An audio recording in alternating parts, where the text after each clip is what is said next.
Good afternoon, students. So we moved a new topic, solid state.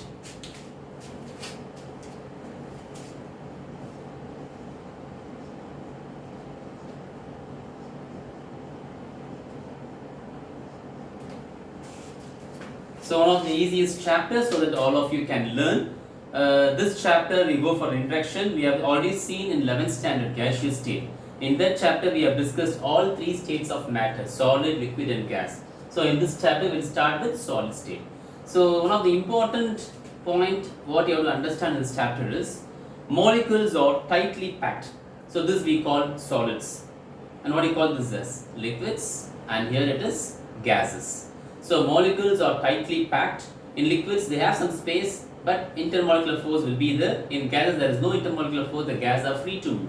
So in solid state, molecules are tightly packed. When they are tightly packed, what are the properties related with this? We will see one by one. So when the molecules are tightly packed, the intermolecular force will be more. So solids have maximum intermolecular force, also called as cohesive force. Cohesive means attractive force between them, which is less in liquids and least in gases. Next, when the molecules are tightly packed, they cannot be further compressed. So solids are incompressible, whereas liquids compressible to some extent, whereas gases they are compressible to a larger extent. So these are the points, general points about what is a solid state. So molecules are tightly packed, they have attractive force, they are incompressible. Okay, so we'll go to the chapter with these basic knowledge. Yeah, the first point is general characteristics of solids. Solids have definite volume and shape. Okay, one of the points which we have discussed in the previous year, 11th standard. So liquids have definite volume but not definite shape. They take the shape of container. And gases, they neither have definite volume nor definite shape. Next, solids are rigid, they are strong and incompressible. Already I told there is no intermolecular force, intermolecular space, so you can't compress them further. Next, solids have short interatomic or ionic or molecular distance. Yes, since they are very close to each other, the interatomic distance between the two atoms or molecules or ions is always less in solids compared to liquids and then gases. Their constituents, let's go up. Click it in. Now slow.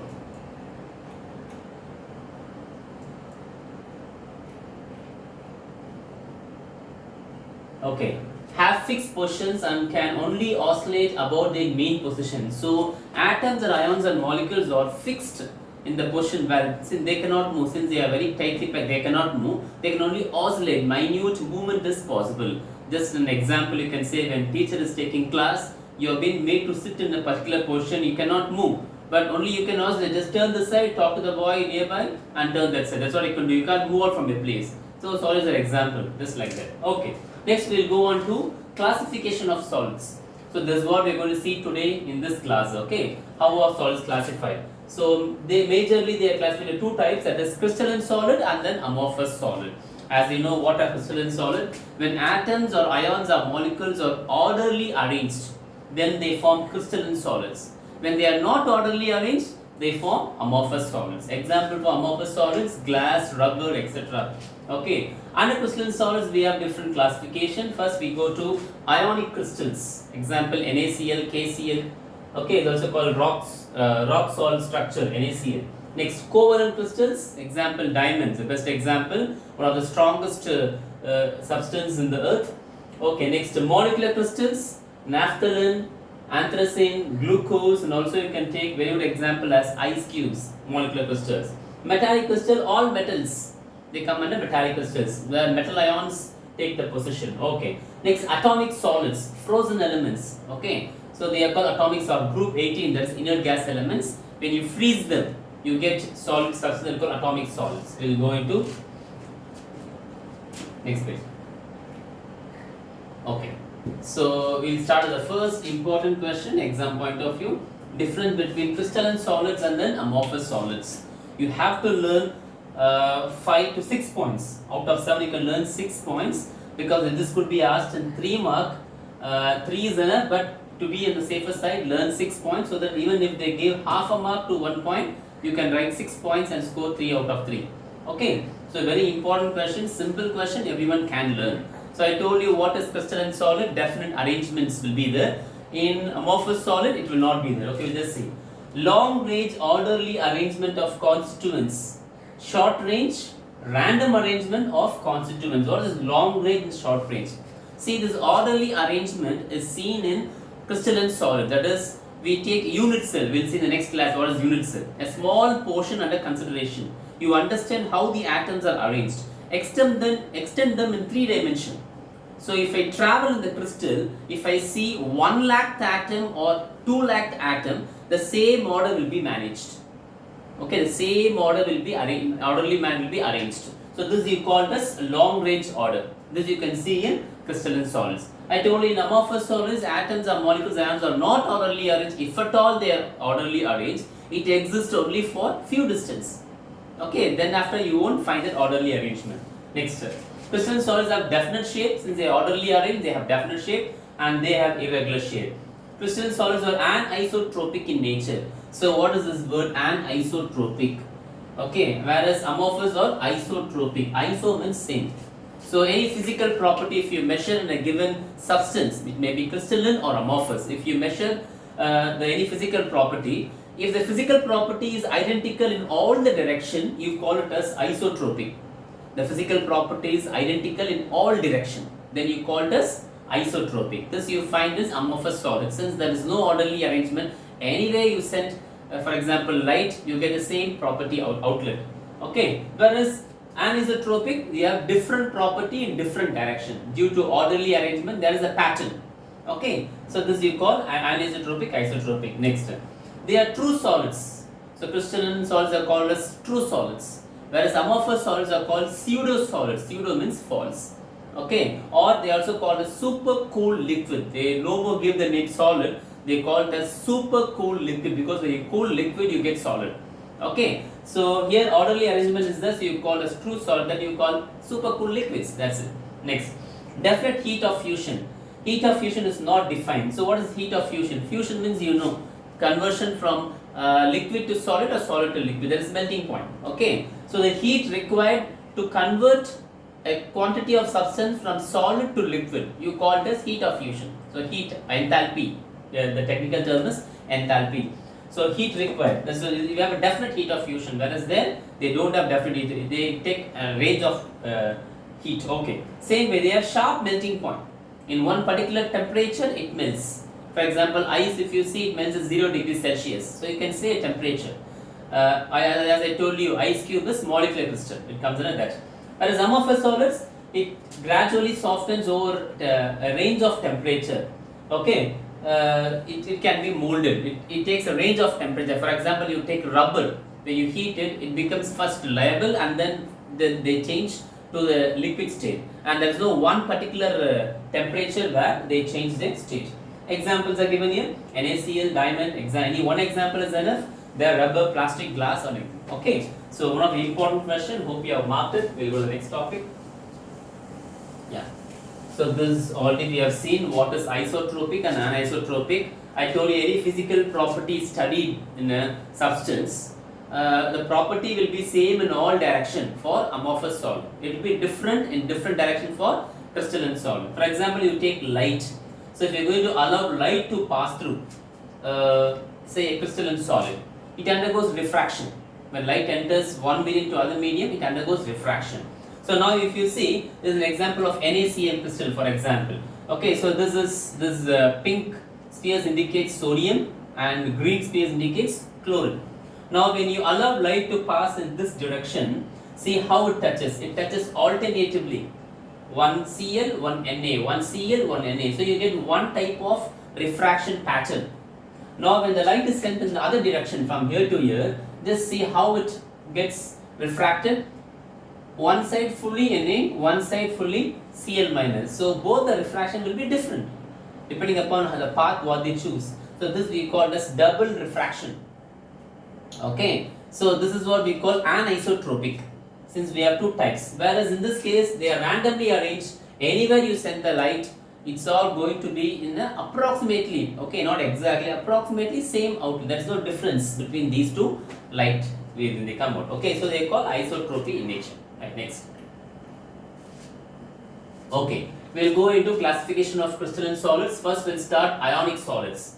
Okay, in this case, if you see the lattice points, what do you call lattice points? The space in which atoms or ions or molecules are present in a solid. Okay, that we call lattice point. Ions occupy.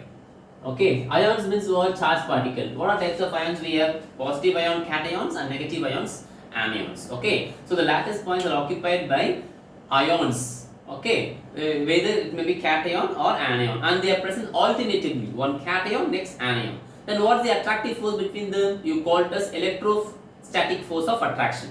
Okay, electrostatic force. So they have strong electrostatic force of attraction.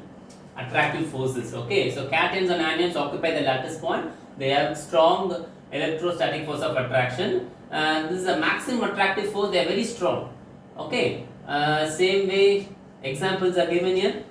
NaCl is taken as example, and we have a structure also you can go through. Okay, all these topics are important. Each topic you have to learn properly. Okay, next, bring it down. Now, characteristics of ionic crystal. So this is one more important question. What's the other question we saw? Difference between crystalline solid and amorphous solid. So today I am giving second question which you have to learn. So this is characteristics of ionic solid. So we'll go to the first point. They have high melting point. Why they have high melting point? Because their intermolecular force is strong. What force they have? Electrostatic force of attraction. So since their intermolecular force is strong, we have to apply more energy to separate them. It means they have high melting point. Okay. These solids do not conduct electricity. They don't conduct electricity in the solid state because the ions are not able to move. They are strongly held together. So they are insulators in solid state. But once you dissolve them in water, okay, these ions will dissociate and they conduct electric current. Best example is electrolysis. We saw in the previous chapter metallurgy, electrolysis process, right? The electrolytes are salt solution. For example, you take rock salt, that is sodium chloride. In solid state, they are insulators since ions cannot move. Once they you dissolve them in water, you get NaCl salt solution. It's a good conductor of electricity since ions can migrate. Okay, so that's what you say. Not conducted in solid state, but they move when they are in a dissolved state or in molten state. Okay, they are hard. They are very hard. Only a strong external force can change the relative positions of the ions. Yes, so you have to apply very strong force to move them. They won't move always. Okay, so next point, top. Okay, next we'll go on to covalent solids. So we finished ionic solids, covalent solids. In covalent solids, what happens? Atoms occupy the lattice point. In ionic crystal, ions occupy. Here, covalent crystal, atoms occupy the lattice point and they are held together by covalent bonds. Okay, the attractive force between two atoms will be covalent bond. Okay, they form a covalent bond and they exist. The best example is diamond. You know the structure of diamond, right? So they have tetrahedral structure that is like this, carbon, and it goes on. It goes on. Okay, so tetrahedral structure of carbon, it gives you diamond structure. Okay, so this is all about covalent solids. Next we'll go to molecular solids. Very important topic, a little big also this topic. What is molecular solids? The lattice points are occupied by molecules which do not carry any charge. Okay, so in ionic crystal, ions occupy lattice point. In covalent crystal, atoms occupy lattice point and the intermolecular force is covalent bond, the electrostatic force of attraction. In this case, molecules which do not carry any charge, molecule means they are neutral, they occupy the lattice point.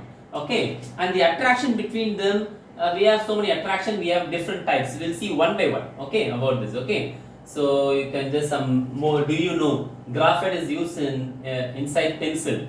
Okay, why is used? Because it slips over and marks the paper also. Okay, so the information for you can just go through. Don't leave out points like this. It's for your information. Question may be asked from this part also. Okay, because it is involved in chemistry. Okay, so we'll just see the first type under molecular crystal. So what knowledge we have about molecular crystal? Molecules occupy lattice point. Okay, so they are held together by different forces. One by one we'll see. What type molecular solid? Non-polar molecular solids.